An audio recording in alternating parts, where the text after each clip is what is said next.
我叫 Cedric， 今年22歲啦，而家目前咧喺台灣嘅國立台灣大學度讀緊法律系，咁同時都係呢一間 Bertha Irish Bar 嘅負責人之一。確實有呢一個年輕就係原罪嘅感覺，因為大家都係好睇呢個第一印象，就係覺得你後生代表你唔夠經驗，咁你做出嚟嘅嘢一定冇咁好。咁確實係嘅，經驗呢樣嘢係需要累積嘅，咁但係亦都唔代表話我哋做出嚟嘅嘢就一定係差過其他人㗎嘛。近年有超過5萬名香港人喺台灣居留，佢哋可能係嚟讀書做嘢，亦都有人跳出香港嘅舒適圈，喺台灣追尋理想同夢想。佢哋喺台灣唔同角落寫緊一個又一個台港人故事。首先點樣揸呢？你手指公撳住呢個蓋，跟住大概食指咁樣呢個位，咁樣包住佢，手掌唔好掂到個嘢，係跟住然後另外一隻手就托住佢，咁樣係啦，撳實，跟住然之後咁樣，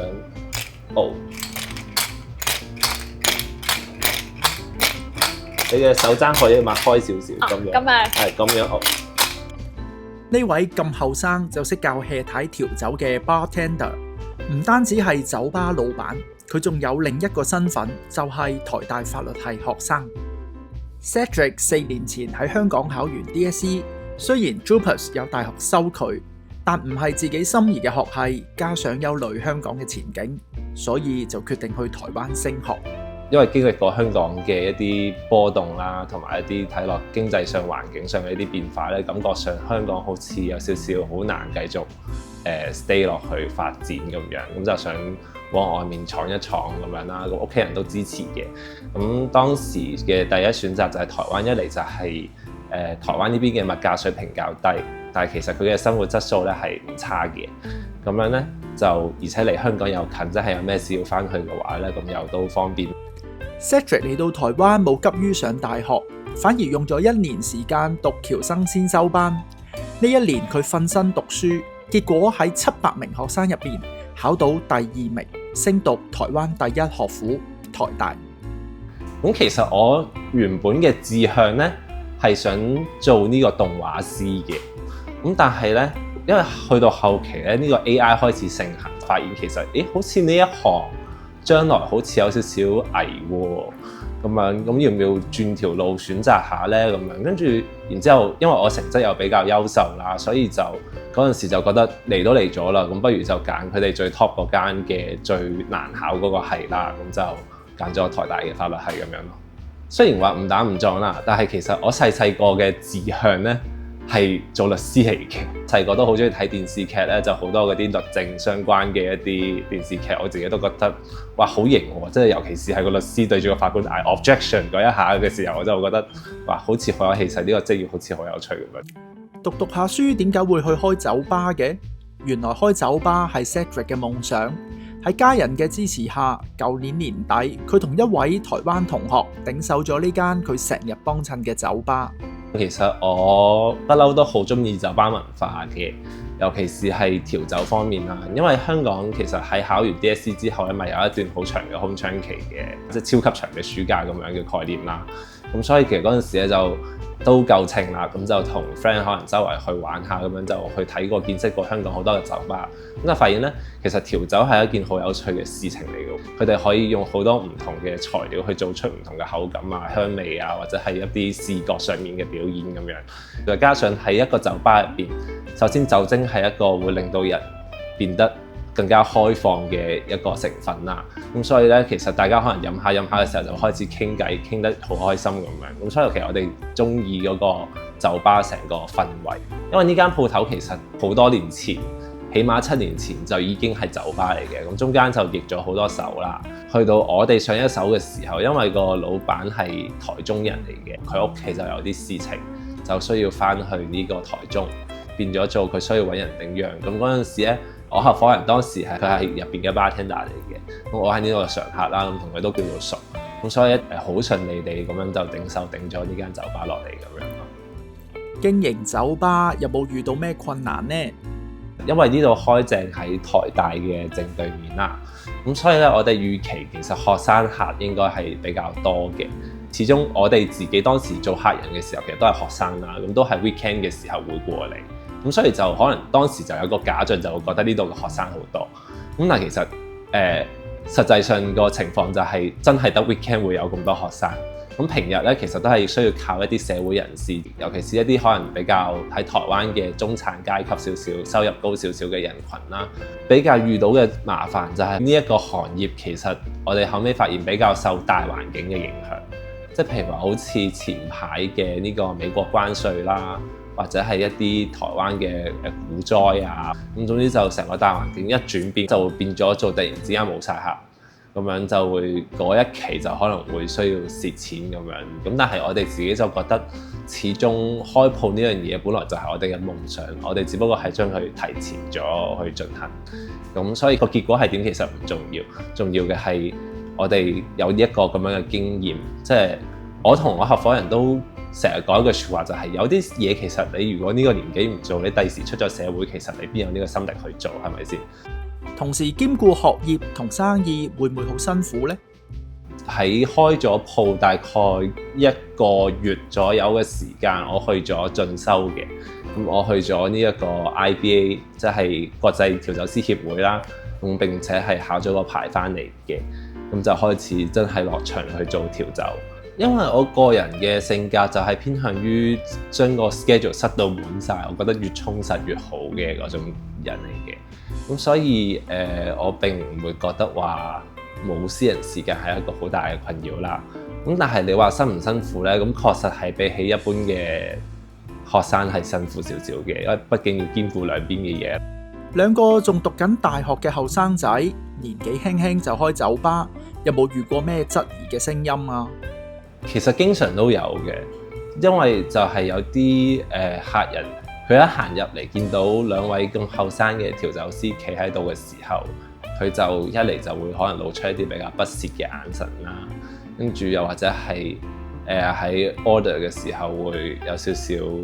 即係故意刁難你去做一啲比較高難度嘅酒咁樣。雖然最後可能嗰杯酒佢係滿意嘅，但係佢都唔會講啲咩，即係佢都唔會俾啲太好嘅面色睇，就會覺得就係咁咯，即係咁講。確實有呢一個年輕就係原罪嘅感覺，因為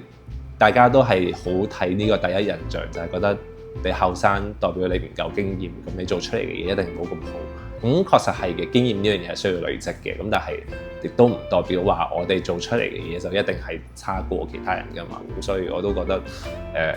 你要試過先知。如果你真係覺得邊個位做得唔夠好嘅，你再俾意見我哋去改善，或者再做一杯俾你，其實我哋都接受嘅。呢件事係年輕就是原罪，咁但係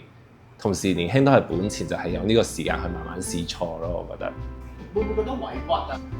咁我又唔覺得委屈喎。即係攞翻我自己嘅本業嚟講啦，我係一個行法律路線嘅人。咁如果今日真係有啲乜嘢 case 喺身上面嘅，我需要尋求一個法律援助，我可能見到一個比較資深嘅律師，同埋一個睇落後生啲嘅律師，咁我的確會覺得資深啲嗰個律師係睇落可靠啲㗎嘛。咁所以呢個其實係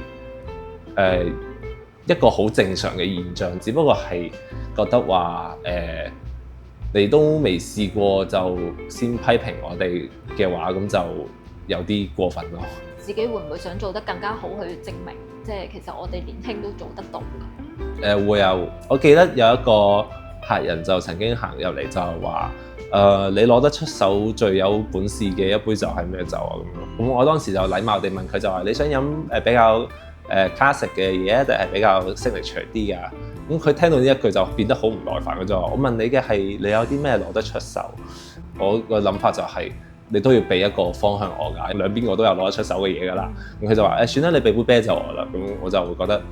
好咯，咁既然你要啤酒，我就俾啤酒你啦，唯有咁就係咯。咁但係當時就會覺得，點解我唔真係自信少少同佢講話？其實我有杯乜可以俾你，你要試下咁樣。咁去到後尾遇到類似嘅情況嘅話，咁就會變咗做盡力去做好自己咯。咁一個人嚟台灣讀書生活，有冇咩時間覺得好難捱呢？可能係初嚟台灣，因為始終所有嘢未穩定啦，加上僑大當年嘅時候其實仲有呢個疫情要隔離啦，所以其實冇辦法返香港。嗰陣時有少少homesick嘅，即係真係會有少少即係掛住香港啊，掛住屋企人啊。尤其是可能有啲大時大節啊，中秋啊、農曆新年啊咁樣嘅時候咧，會覺得以前可能同親戚一齊食飯啊，或者大家一齊慶祝嘅時候，而家就一個人孤零零咁喺台灣，就的確係唔係幾好受啦。尤其是係入咗大學之後，因為身邊嘅人都係台灣人嚟㗎嘛，咁所以佢哋其實都有自己嘅家庭咁樣喺呢邊，所以佢哋都會可能係社交媒體或者各樣嘢都可以睇到佢哋慶祝嘅嗰個景況，但係我自己就一個人喺台灣，唔知點樣咁樣咯。去到後尾識咗我呢個合夥人之後，佢成日都帶我翻佢屋企過年嘅，所以就呢個感覺就慢慢就淡咗，即係好似有第二個屋企人咁樣嘅感覺咯。Cedric 話中意台灣呢個地方，未來會想繼續喺呢度生活同發展。我希望可以長遠咁樣留喺台灣發展嘅。我最中意呢度嘅一個位係佢哋嘅社會福利制度。喺亞洲嚟講，我覺得係做得非常之好嘅。即係舉個例，譬如話健保啦。講真，我喺天水圍嘅一間診所，我睇一次感冒可能係要500蚊港紙，跟住可能開嘅係3日藥、5日藥咁樣。呢邊用健保身份去睇一次症嘅話，其實係講緊係可能250蚊台幣。開1個禮拜嘅藥，再加上就係對於外地留學生嘅支援啦，其實都係做得非常之充足嘅，我覺得。咁佢對香港嘅感情又係點嘅呢？用人嚟比喻嘅話，我覺得佢好似一個前任、前度，係啦，即係佢就係可能喺生命中曾經出現過嘅一位你中意過嘅人。咁但係可能事過境遷，即係個人都變咗，或者係你哋已經唔再喺埋一齊啦。咁你哋要確定要分開，要各自過自己嘅生活嘅時候，咁所以就即係要係時候講拜拜嘅感覺咯。咁所以我既然人生下個篇章係喺台灣開始嘅話，咁我就會將焦點放翻喺台灣身上面咯。唔知你仲記唔記得22歲嘅你係點嘅呢？仲讀緊書，抑或啱啱投身社會呢？無論係點，相信當時嘅你都希望其他人可以俾你一個機會、一份信任、一句鼓勵。今日見到勇敢追夢嘅年輕人，我哋又願唔願意成為當年我哋最想遇到嘅人呢？或者我哋都應該記住，永遠唔好成為我哋年輕時最討厭嘅嗰種奧斯闊啊！大家好，我哋係 Hea 士，如果中意我哋嘅影片，歡迎 Like、Share 同 Subscribe。亦都歡迎大家留言同我哋分享一下你嘅感受。下次見。